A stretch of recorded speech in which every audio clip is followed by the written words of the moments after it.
Assalamualaikum warahmatullahi wabarakatuh.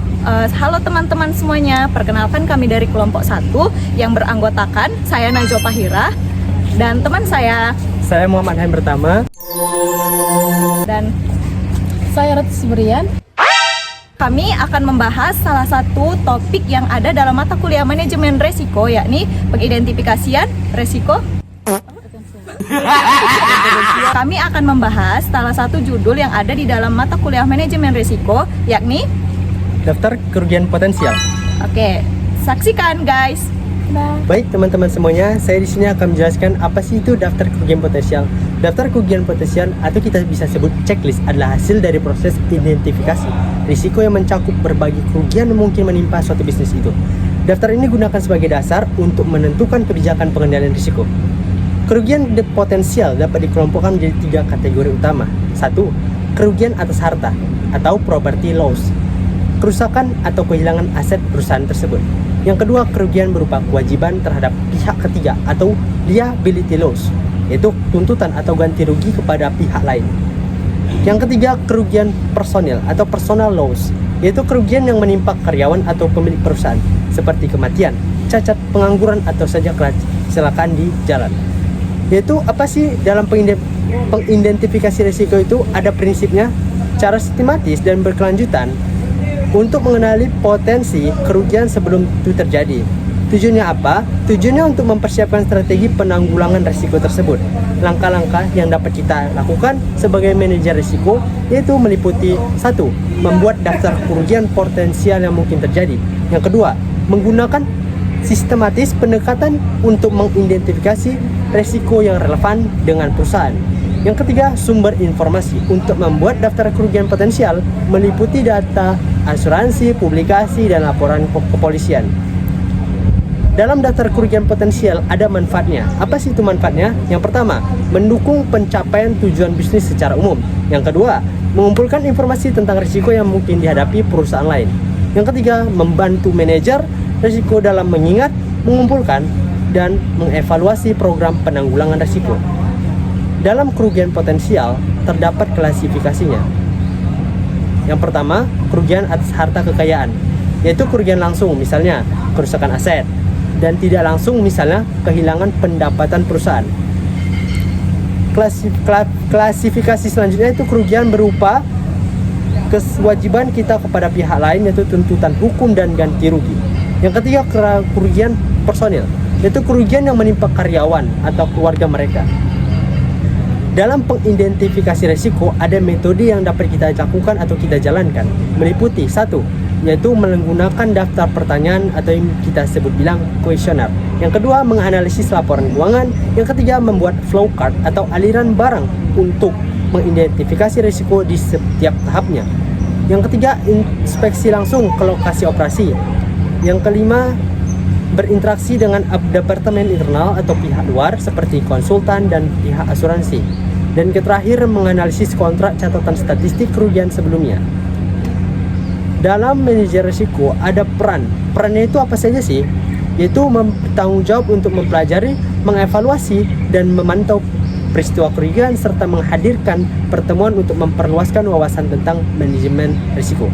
Mereka dapat melakukan identifikasi risiko sendiri, menugaskan tim, atau menggunakan jasa pihak ketiga seperti apa? Konsultan atau broker asuransi. Selanjutnya saya akan menjelaskan tentang kerugian atas harta. Kerugian atas harta terbagi menjadi yang pertama, pembagian jenis harta. Jenis harta terbagi menjadi 2. Yang pertama ada benda tetap atau real estate. Real estate ini merupakan tanah dan bangunan yang ada di atasnya. Nah, kemudian yang kedua itu ada barang bergerak atau personal property. Nah, personal property ini itu tidak termasuk dari tanah dan bangunan yang terikat di dalamnya. Seperti contohnya barang-barang bergerak ini terbagi lagi menjadi 2. Yang satu itu ada barang-barang hasil produksi, misalnya itu contohnya barang-barang yang akan dijual. Nah, kemudian yang selanjutnya itu ada bahan-bahan untuk proses produksi tersebut seperti suku cadang dan lain-lainnya. Selanjutnya ada penyebab kerugian, Yang pertama itu ada bahaya fisik. Bahaya fisik merupakan bahaya yang menimbulkan kerugian tetapi bukan berasal dari ulah manusia. Nah, contohnya itu merupakan kebakaran, angin topan, banjir, dan lain-lain. Yang kedua ada bahaya sosial. Bahaya sosial sendiri disebabkan oleh dua faktor. Yang pertama ada faktor individual, yakni seorang manusia yang melakukan ulah seperti pencurian ataupun korupsi. Nah, seperti itu.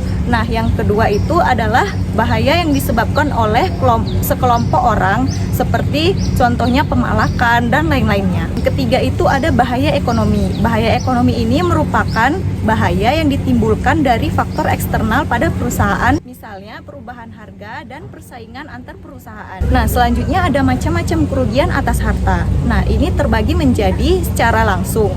Nah, secara langsung ini berarti kerugian yang ditimpa langsung kepada harta benda tersebut. Contohnya seperti gedung terbakar. Nah, apabila gedung terbakar, maka sejumlah kerugian adalah berapa harga dari gedung tersebut.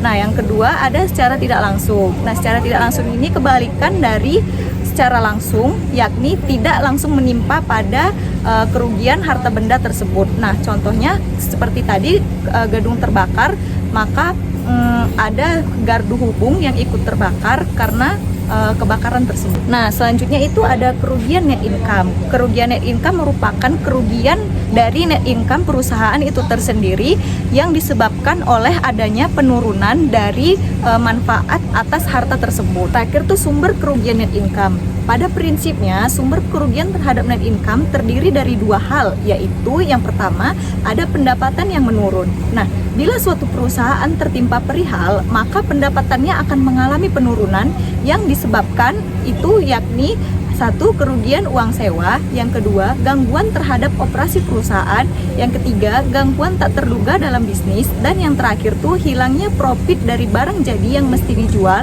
rusak, atau terkena peril. Nah, yang selanjutnya itu pengumpulan piutang penurun.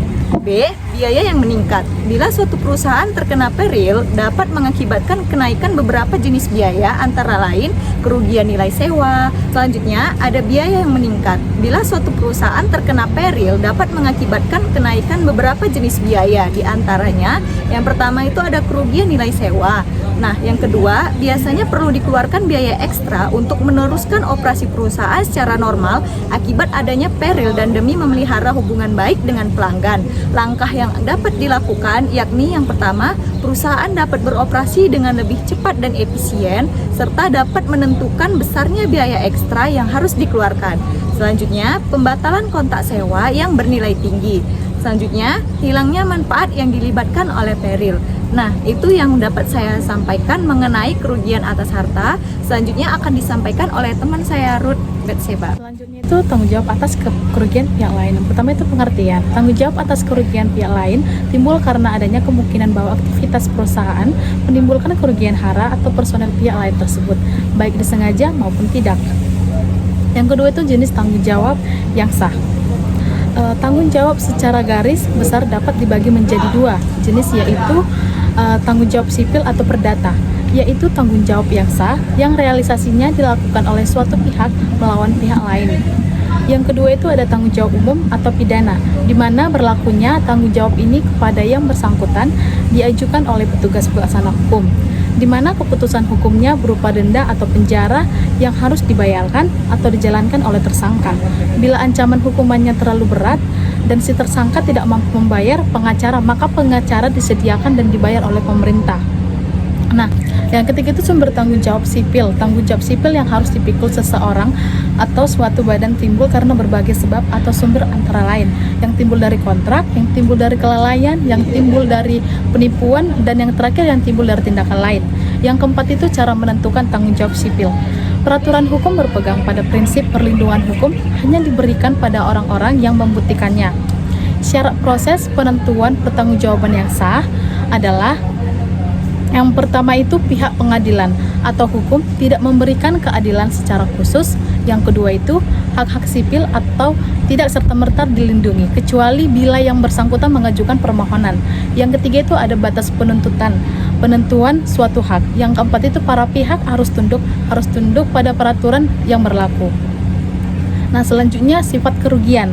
Kerugian atau kerusakan yang diderita oleh seseorang yang dapat menimbulkan tanggung jawab yang sah pada pihak lain dapat digolongkan ke dalam kerugian yang bersifat khusus seperti kehilangan hak milik, biaya perbaikan dan sebagainya. Yang keenam itu ada konsep tanggung jawab atas kelalaian. Lalai adalah tindakan tidak sah yang dapat menjangkau apa saja yang tidak terjangkau oleh hukum pidana. Kesalahan ini dapat diperbaiki dengan ganti rugi. Lalai dibedakan menjadi dua, yaitu lalai dengan sengaja, yaitu tingkah laku yang disengaja tetapi tidak dengan niat menghasilkan konsekuensi yang terjadi, yang mungkin merugikan orang lain. Yang kedua itu kelalaian yang tidak disengaja, yaitu berupa kegagalan untuk melakukan sesuatu yang seharusnya dilakukan karena kekurangan hati-hatian sehingga mengakibatkan kerugian. Dan yang terakhir itu tanggung jawab yang berhubungan dengan perbuatan orang lain. Tanggung jawab terhadap tindakan yang berhubungan dengan orang lain yang seakan dilakukan sendiri mencakup tanggung jawab yang timbul karena tindakan karyawan tersebut sendiri. Sampai seberapa jauh tanggung jawab majikan terhadap tindakan karyawannya, yaitu termasuk tingkatan pengawasan yang dilakukan perusahaan tersebut.